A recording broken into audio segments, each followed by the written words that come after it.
WWE के सबसे मजाकिया पल वो होते हैं जो कि आमतौर पर होने नहीं चाहिए, जैसे कि ये। The tradition of the warrior spirit so fired up right now. He lost his footing. The Miz mike पर सबसे शानदार परफॉर्म करने वाले रेसलर्स में से एक हैं, लेकिन सबसे महान लोगों से भी गलतियां होती हैं। 2023 रॉयल रंबल से पहले आखिरी स्मैकडाउन में ऑस्टिन थ्योरी ने ये दावा किया कि वो रॉयल रंबल का 30 लोग वाला मैच जीतेंगे, लेकिन कोफी किंगस्टन और जेवियर वुड ने बीच में ही उन्हें टोक दिया। इसके बाद द मिज वहाँ आए और थ्योरी से बात की। द ए-लिस्टर अपनी जबानी स्मैकडाउन लड़ने लगे थे, लेकिन फिर वो थोड़ा भटक गए। दुनिया में कुछ इतना खतरनाक नहीं है जितना कि मैं, जब मेरे कंधे पे कुछ रखा हो। There is nothing, and I mean nothing, more dangerous than me with something on my shoulder. Royal rumble event में भी काफी गड़बड़ देखने को मिली, जिसमें सबसे बड़ी गड़बड़ तब हुई जब पैट मैकेफ्री की वापसी हुई। मैकेफ्री काफी ज्यादा जोश में थे और वो अपनी चेयर से गिरते गिरते बचे। खुशकिस्मती से वहाँ एक प्रोडक्शन मेंबर मौजूद था जिसने उन्हें बचा लिया। बदकिस्मती से रॉयल रंबल मैच में भी कुछ गड़बड़ देखने को मिली।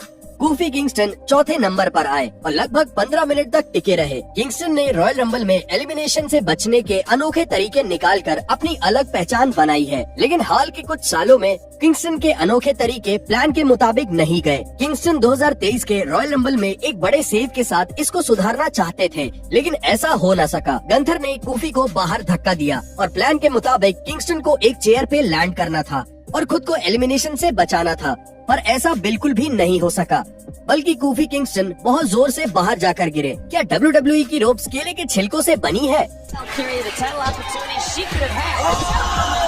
रॉयल रंबल 2023 के कुछ ही दिन बाद रॉ पर जजमेंट डे पर आए एज और बेथ फिनिक्स से बात की। डेमन प्रीस्ट कहने वाले थे कि वो एलिमिनेशन चेम्बर में आने वाले हैं, लेकिन उनके इवेंट के नाम में गड़बड़ हो गई।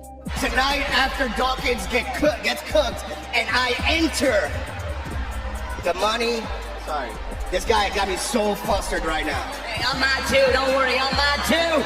लेकिन मजे की बात तो ये है कि न सिर्फ डेमन प्रीस्ट ने उसी साल मनी इन द बैंक में हिस्सा लिया, बल्कि उसे जीते भी। लेकिन बेथ फिनिक्स को ये अगला मैच नहीं जीतना चाहिए था। 2023 के एलिमिनेशन चेम्बर में एज और उनकी पत्नी बेथ फिनिक्स ने जजमेंट डे में फिन बैलर और रिया रिप्ले का सामना किया। रिप्ले ने एज को नकल डस्टर से मारकर बेहोश कर दिया, जिससे फिन को पिन करने का मौका मिल गया। बेथ अपने पति को बचाने आई और हालांकि उन्होंने मैच को खत्म होने से बचा तो लिया, लेकिन उनका सेव प्लान के मुताबिक नहीं गया।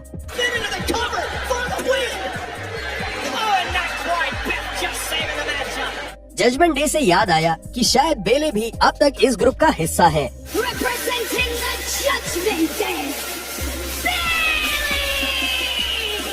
मेरे पास कहने के लिए कुछ भी नहीं है, बस आप इस अगली क्लिप को देखिए। 364 days in the year we can hate each other, but at the war games I need you. लेकिन सच कहूँ तो ये आदमी सिर्फ अपना काम कर रहा था। 2022 के अंत में ब्रे वाइट की वापसी और अंकल हाउडी के आने के बाद एलेक्सा ब्लिस इन दोनों के डर में रहती थी। 2023 के पहले रॉ के एपिसोड में ब्लिस ब्लैंका ब्लेयर का सामना कर रही थी। दोनों बैरिकेड के पास गयी, जहाँ एक आदमी हाउडी मास्क पहनकर बैठा था। इस आदमी ने एलेक्सा का ध्यान भटका दिया, जिससे वो डिस्क्वालीफाई हो गयी और वो मैच हार गयी। ये सब स्क्रिप्ट का ही पार्ट था, लेकिन पास बैठा एक सिक्योरिटी गार्ड ये नहीं जानता था और उसे लगा कि अंकल हाउडी का मास्क पहना हुआ आदमी सिर्फ एक बदतमीज फैन है जो फीमेल रेसलर के काफी करीब जा रहा है। उसे जल्द ही समझ आ गया कि ये स्क्रिप्ट का हिस्सा है और वो वहाँ से चला गया। लेकिन इस प्रोडक्शन मेंबर को ध्यान देना चाहिए कि वो कहाँ जा रहा है।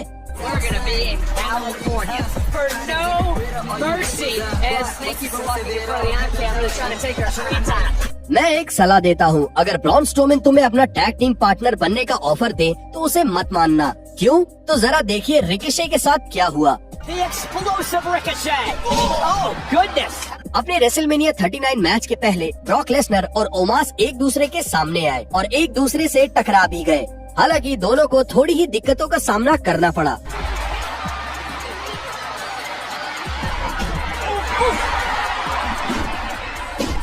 अगर आप सेथ रॉलिंस के लिए कोई क्रिसमस गिफ्ट ढूंढ रहे हैं तो आप उन्हें नई पैंट दिला सकते हैं। नाइट ऑफ चैंपियन के 2 दिन बाद रॉलिंस मंडे नाइट रॉ की शुरुआत में आए और अपनी एंट्री के दौरान इस नए वर्ल्ड हैवीवेट चैंपियन ने गलती से अपनी पैंट फाड़ ली।